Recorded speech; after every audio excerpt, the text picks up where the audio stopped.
Hello, and welcome back to the Calm and Connected podcast. I'm your host, Janine Halloran, and on today's podcast, I interview Andrea Santogrosso, who is the founder of Lightly Sketched.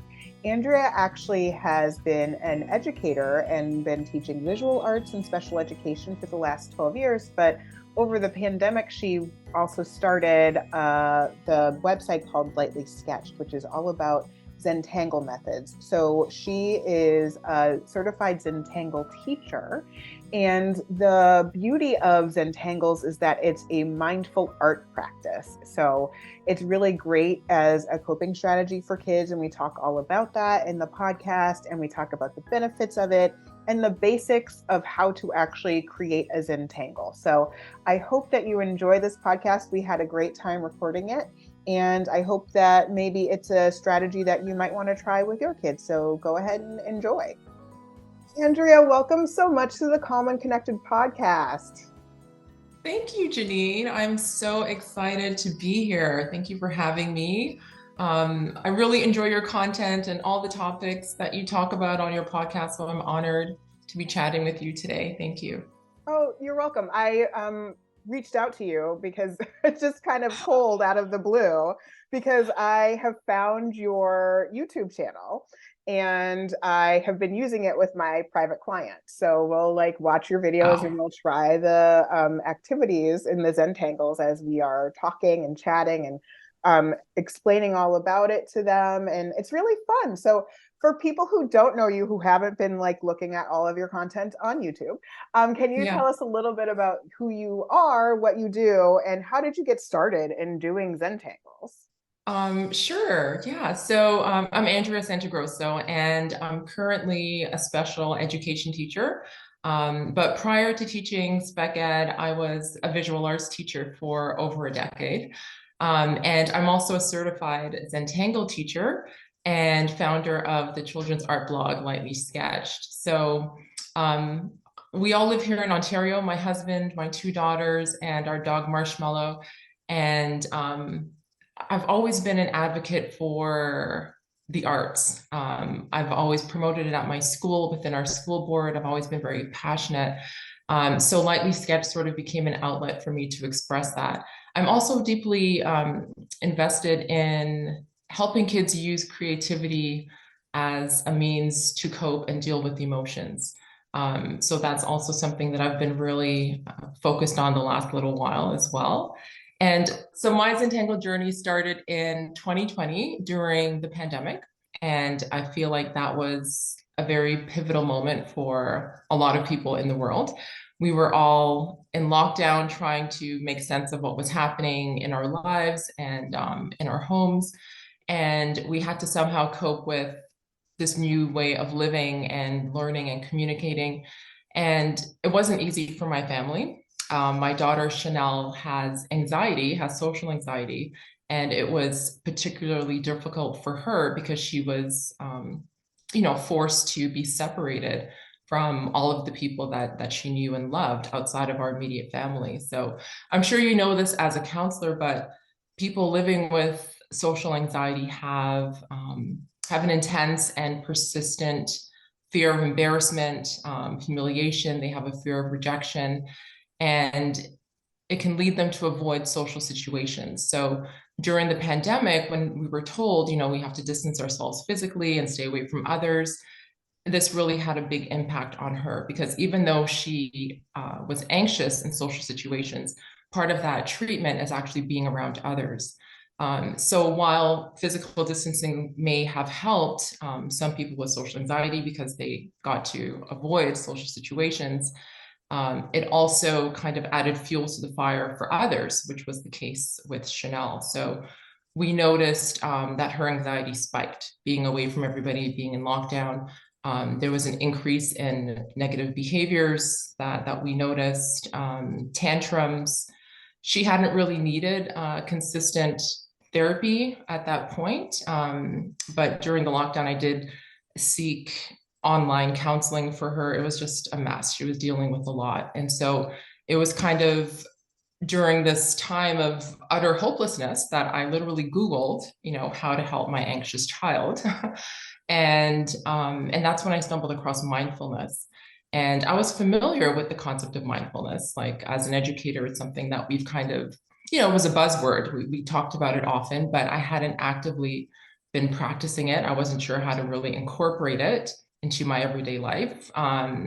But through deepening my understanding of mindfulness, I stumbled across mindful art. And that really resonated with me because of my background in the arts.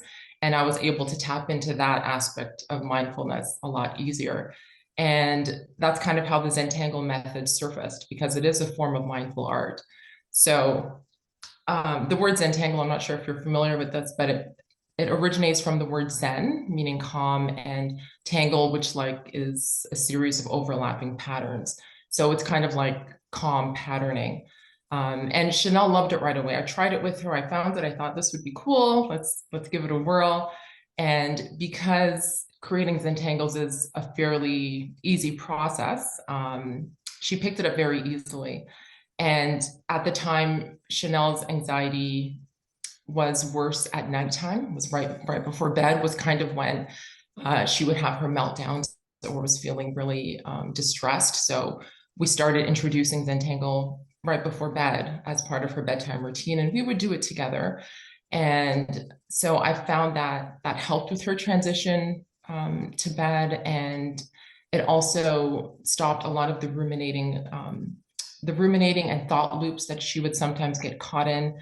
And I also found that it made me less reactive because and more patient and understanding, because we would do this together before bed, and it was just a few moments of calm right between us, and we were able to hit that reset button, and it was just really beneficial for both of us. So that's kind of how we started our Zentangle journey, and just kind of took off from there.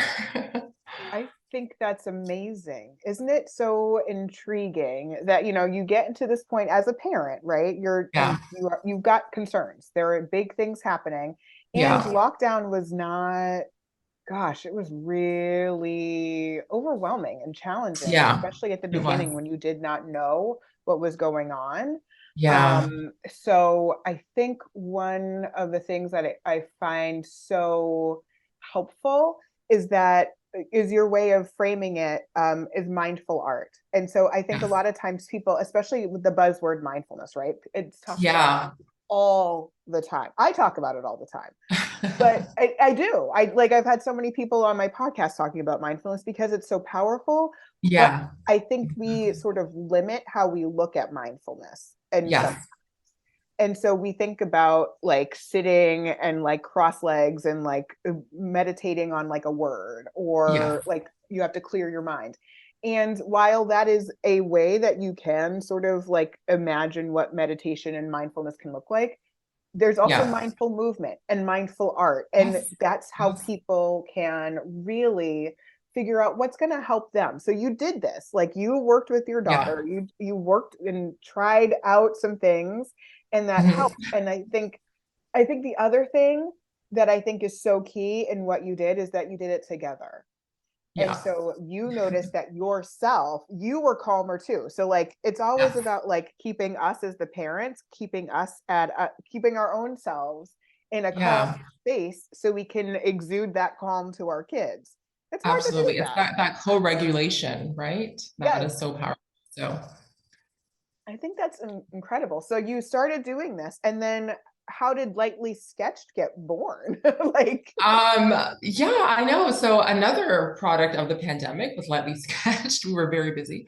But our website started off sort of as a collection of art activities that I was doing with my daughters during the lockdown. And it was something that my daughters and I worked on together. We started together, came up with the name together. I would write the blog posts. My daughters would create the crafts that we would use for the content on our YouTube channel. Chanel would do the editing.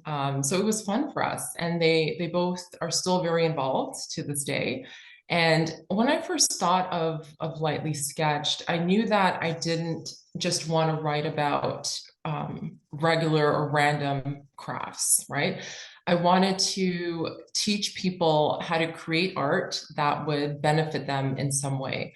So, and because I saw how much the mindful art had helped in my own family, I wanted to share that as well through this media, through Lightly Sketched. So all of the activities on my site either have a mental health benefit or they work towards strengthening a skill like processing or fine motor. And I also back this up with stats and data so that when visitors come to my site and they choose to participate in an art activity, they understand how this activity is helping them and why it's helping them. So we have sensory art activities and drawing meditations, meditative art tutorials, Zentangles, lots of freebies to help people sort of get started on this creative journey. And, to get the creative juices flowing as well. A lot of people feel like if they're not artistic, they can't create art, which is a complete, that is not true at all. You don't have to be artistic in any way to be creative. So I really wanted to kind of help people break down that wall and also benefit from the arts. So, I mean, we've partnered with some amazing people so far. We're 2.5 years into our journey, and we've partnered with not-for-profit organizations, with schools, and we've worked with therapists, this amazing podcast. And so it's been an incredible journey so far, and we are so grateful. Oh, that is so incredible. And I love that you point out the research and the data, Yeah, because that's so important, I think, for people to understand as well. Like there is that piece of it where it yeah, is like that's helpful, and part of that trying to find things that are evidence-based that work. Now, and yeah, of course, for me, I always think about evidence-based in like it has to be not only founded in research, but also what works for the client and who yeah, they are, and so and what you know. So you have all this experience as an educator, as a special educator. You have the information about the research, and you also know that it's worked for your kids, which is yes, one of the most powerful things, to be able to say it made a difference when we were going to bed. Like yeah, regardless of whether things had been researched or not, like that's a good right, that's like phenomenal, and a great place for more research to be done, for more yes, research to explore and go into it. And because, when I was back in graduate school, mindfulness was not as big a deal as it is now. I Like know. it was just like nascent. It was so small I and know, I know. nobody was talking about it. And now we talk about it all the time. It's like amazing, All but the it's like time. all the time, all the time. But you have to have some sort of kernel of something to begin that research, to begin that Yes, information seeking deeper. Like, how does this work? What are the things that make a difference? uh, yes, yeah. And why does it work, right? What is the and why what there? is the So, why does it work? Because it's so yeah, that is such a powerful piece of information to have. Like, how, yes. why? Yeah, and then it allows you to repeat it, right? If you know the why Yep. as well. So super helpful. Exactly. So you talked a little bit about the definition of Zentangle, where that word comes from. Can you talk a little bit Yeah. more about the Zentangle method and what that looks like? Yeah, sure. So the Zentangle method is super fun. I love it. It's really easy to learn, and it's basically a series of patterns that you can use to create images. And the patterns that we use in the Zentangle method are called tangles. So it's a type of meditative art, and children and adults of all skill levels and ages can participate in the Zentangle method, and it requires very few materials. So if you have access to paper and a pencil, most of the tangling is done with a pen. If you have those three items, then you can tangle. It doesn't require a lot of fancy materials, and it's meant to be portable as well. So whatever you can put in your pocket or your handbag, so you can tangle on the go. So that was kind of the concept behind Zentangle, to make it accessible and portable, right? So anybody can do it anywhere. So the tangles are usually done on, and I just want to show you the visual for this part, if that's okay. So the tangles are usually done on pieces of paper that are about this size. This is a 3.5-inch squared piece of paper, and we call these tiles. But you can use any paper that you have available to tangle on. And this principle was created by two people, Rick Roberts and Maria Thomas. They're the founders of the Zentangle method. And Maria was a lettering artist at the time, and Rick was a monk. He was actually a monk for 17 years and an avid meditator. So together they kind of created this art form. She brought in her, artistic background. He sort of added the meditative elements to it, and then they created Zentangle. So Rick and Maria broke down the Zentangle method into 8 parts. And so these 8 steps are just kind of meant to be there as guidelines. You can follow them. They don't have to always go in the exact order as outlined, but it's a great way to sort of guide your drawing journey. So I just wanted to kind of go through each one of the little steps and show you an example. So my favorite step of the Zentangle method is probably step 1. And step 1 is gratitude and appreciation.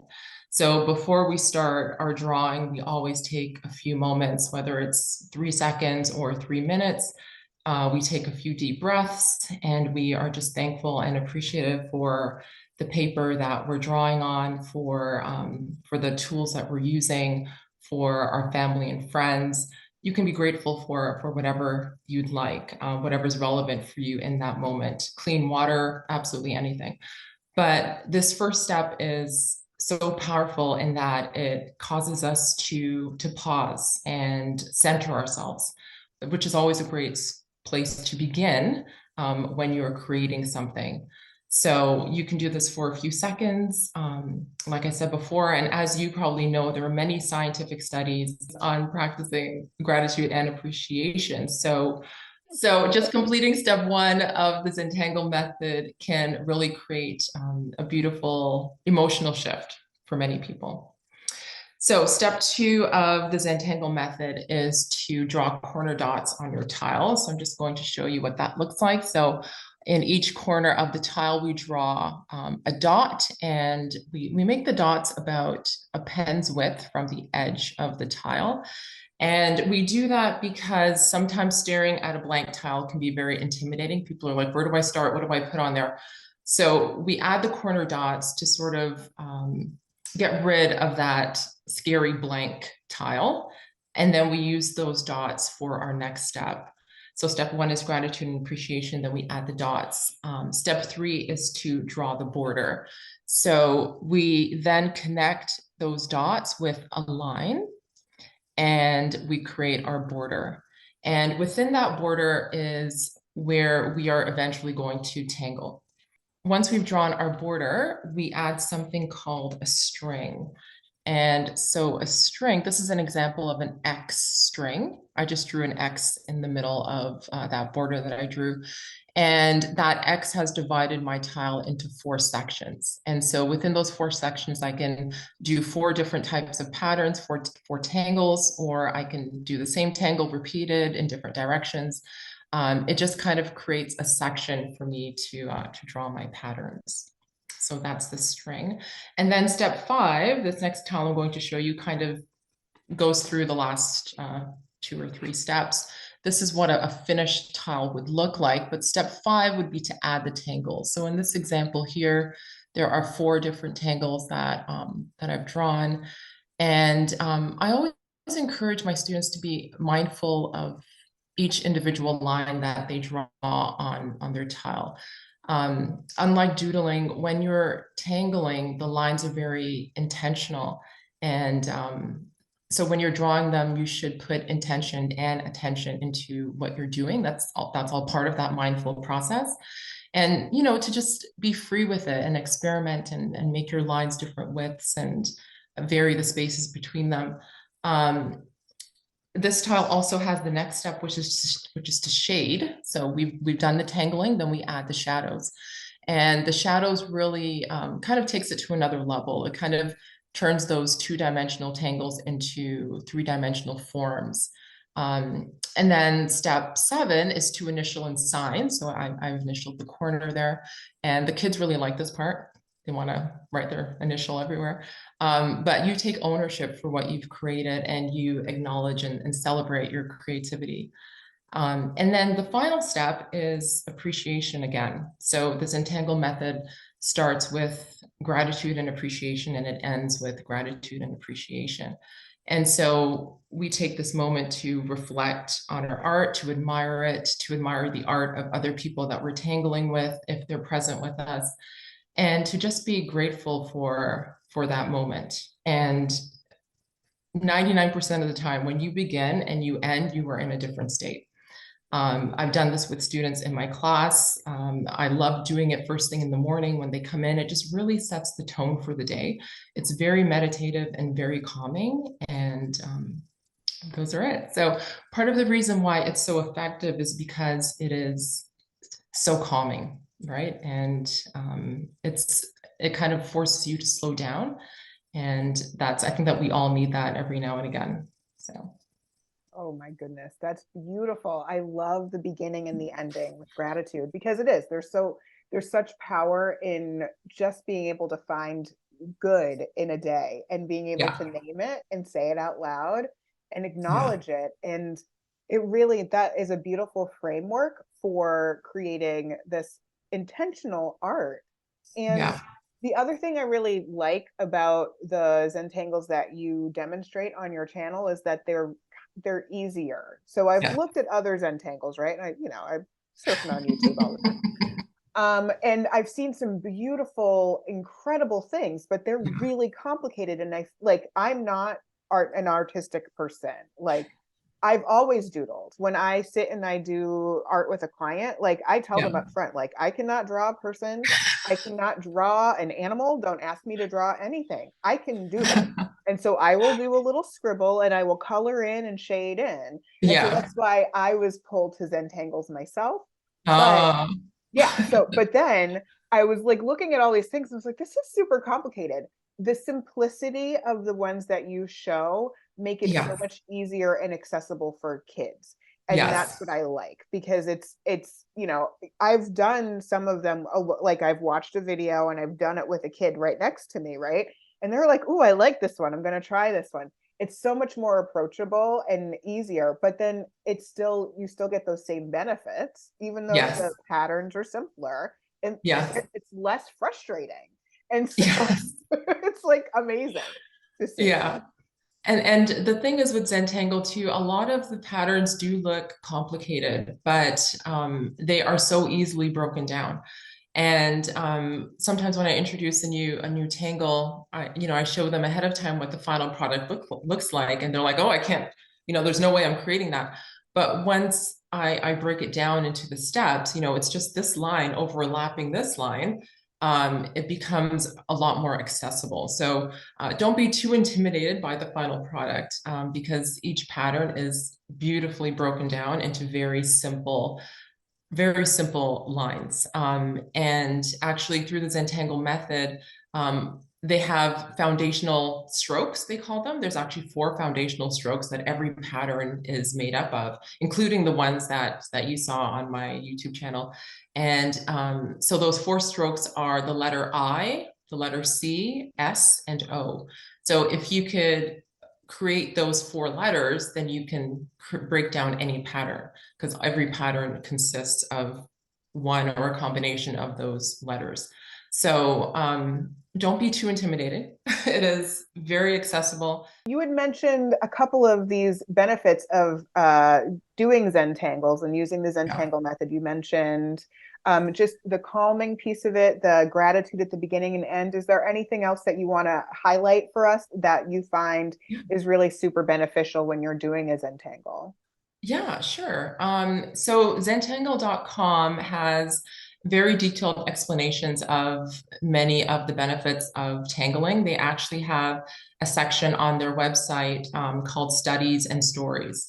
So there you can find research conducted by medical schools, research done by universities and psychologists and therapists on why Zentangle is so effective. So there's a lot of information there if you did want to go deeper.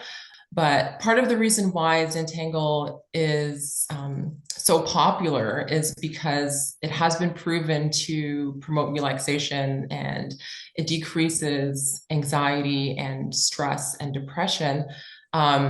Because it's a type of meditative art, it's really good at calming the amygdala and increasing serotonin levels.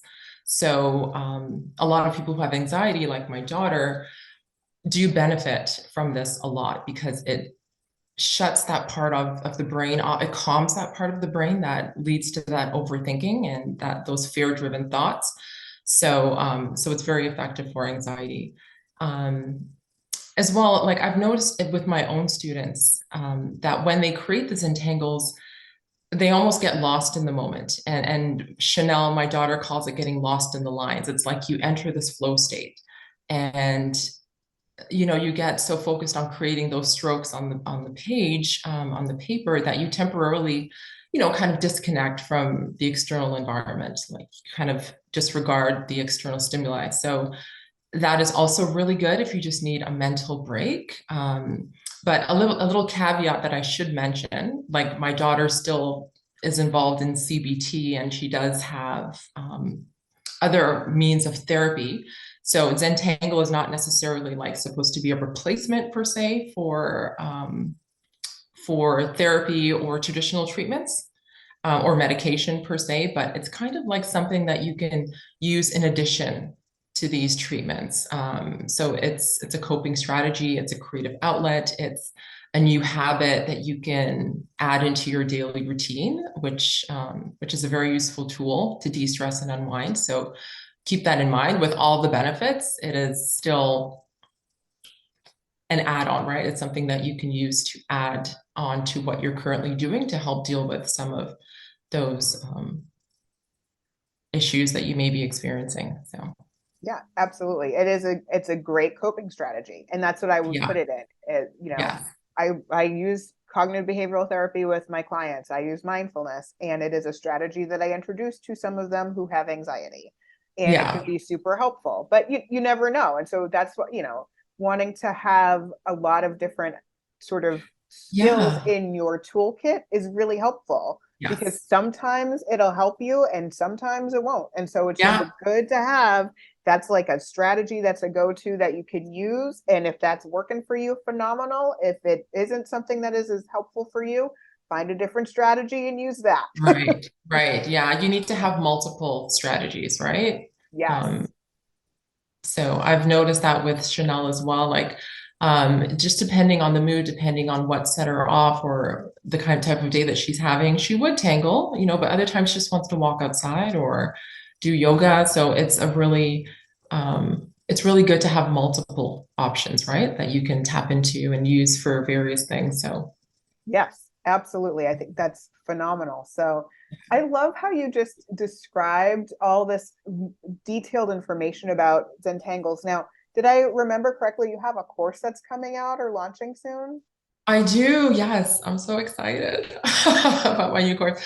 So it's called Zentangle Basics, and it's an introductory course to the Zentangle method for kids or beginners. It's very simple in its design. But if you did want to go a little bit deeper to find out more about the Zentangle method, I really break down the 8 steps in that and really show you how to put it into practice. So it's a combination of video.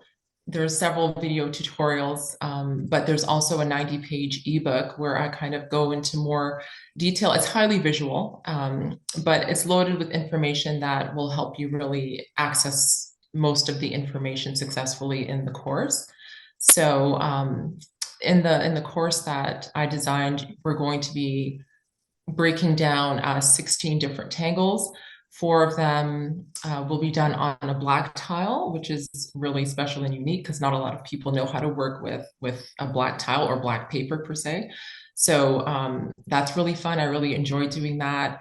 And, I've really poured my heart and soul into this course. I've been working on it for the last few months.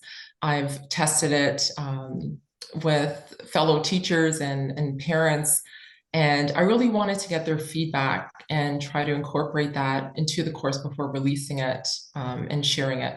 So we're kind of at that point where we're ready to share, and we're so excited. So Zentangle Basics, I mean, it has everything that you need to get started. I've even included, tiles, blank tiles that you can print at home. Like everything is just super easy and really friendly. People can visit my site if they're interested and watch a short video, which kind of provides an overview of what's included in the course, and they can enroll if they're interested. And our course launches on August 29th, and we're so excited. Oh my goodness, that's so exciting. So lightlysketch.com, is that where people should go? Yes, yes, they can go to our website and there will be a video that kind of gives an overview and shows some examples of the projects that we're working on and some of the bonuses that are included. So, Oh my goodness. I'm so thankful to have connected with you. I'm so glad I reached out and you answered. I'm the grateful one, believe me. Yeah, I'm still shocked. But thank you so much. Like, is this really happening? Yeah. And so I want to make sure that we are mindful of the time, but I just always like to ask all my guests one last question about how they cope. What are their own coping skills? How do you like to rest and relax? Right. So being creative is definitely my go-to. With my arts background, I just anything related to creating something is what I use to de-stress. Um, of course, I love to tangle. I still do that very often. I have so many tangles memorized. I tangle on anything everywhere. I also love to write. So journaling is something I use a lot as well. It's very therapeutic.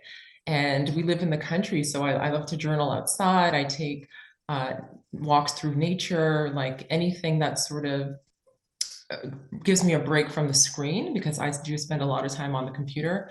I find that very therapeutic. And spending time outside also really helps me get out of my own head and to just be more present. So I love being outside. I love journaling. Meditation is something that I also rely heavily on to help me rest and recharge. So I have a daily meditative practice that I use every morning. And I also have a daily gratitude practice that I use every night before bed. And I just find that really helps me prime my brain for restful sleep, and I wake up the next day ready to go. So I have many coping strategies that I use. That I could probably go on and on about about more of them, but those are kind of my go-tos that Yeah. really help to recharge my battery. So I think it's great to have a lot of different strategies because yeah, I find you add more on as you get older and you learn more about yeah, yourself and you figure out what's helpful and what doesn't work. And depending yeah, on your emotion, depending on the weather, depending on, for sure, for sure. you have to have a lot of different strategies so Yeah, that you can cope with whatever comes your way. So yeah, I love hearing about other people's strategies. And that's always so funny. Like I always find that I align because like journaling, I'm all about it, walking in nature. Like we live really close to some trees and we're in like by a state forest. So it's really okay, lovely to just sit out there and like watch nature, watch the little deer walk yeah, by. And it's for like, sure, oh, for sure. so I just, relaxing. yeah, it's amazing. And I go out there with my dog, and sometimes I'm listening to a podcast or something, and he is there just taking it all in. Like he's there breathing the air and just taking these deep breaths. And I'm like, what am I doing? And I just completely unplug, and I'm like, I'm gonna do this with you. Like he knows something that I don't. But yeah, there's something about nature that is just so beautiful and so calming. So Oh my goodness. Yes. Studies about that too. So yeah. thank you so much for coming on the Common Connected podcast. This has been a delight. I've really appreciated it. And if you like this podcast, feel free to share it with your friends and colleagues. And one last thing, don't forget about yourself. Take a few minutes, have a little fun, and have an awesome day.